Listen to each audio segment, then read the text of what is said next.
Divergent and convergent thinking is the most fundamental element of creative problem solving. Most of us who work in complex organizations are very well trained from an analytic perspective.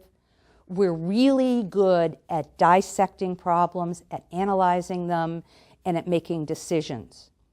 What we culturally are not as well trained in is coming up with ideas and developing a climate in which it is safe to come up with ideas. Convergent and divergent thinking are different parts of the same process of coming up with ideas and thinking about what you want to do with those ideas. And the best way to explain divergent and convergent thinking is to have you do an exercise. So if you could all stand up for me, please. The first thing we do is reach for the sky. So it's reach, reach, reach, reach, reach, reach, reach, reach, reach, stretch, stretch, stretch, stretch, stretch, and now bend over and to the best of your ability, touch your toes.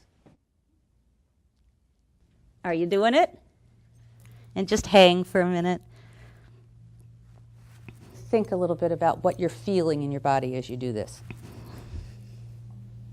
All right, and make yourselves comfortable in your chairs. What happened when you were reaching for the stars? What did that feel like in your body? Empowering. Empowering? It felt good. It felt good. What was good about it? It felt like I was stretching some muscles that I haven't stretched in a while. Excellent. Anybody else? One more. It felt like it was waking me up. Waking you up. Divergent thinking, in essence, is coming up with ideas, going out and exploring possibilities. And to come up with new ideas, you generally have to reach out there. And you have to go up and you have to be in an expansive place where there is some blue sky. And what about when you bent over to touch your toes? Heavy. Heavy?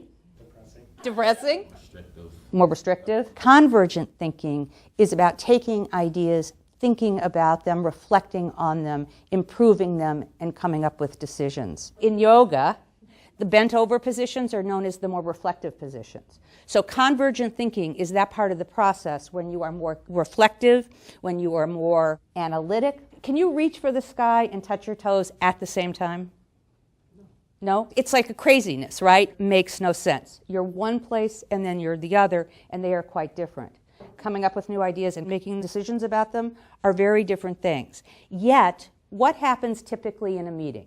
We try to do both at the same time. Someone says, we need some ideas. And someone says, I have an idea, here it is. And somebody else says, well, we tried that last year, it didn't work.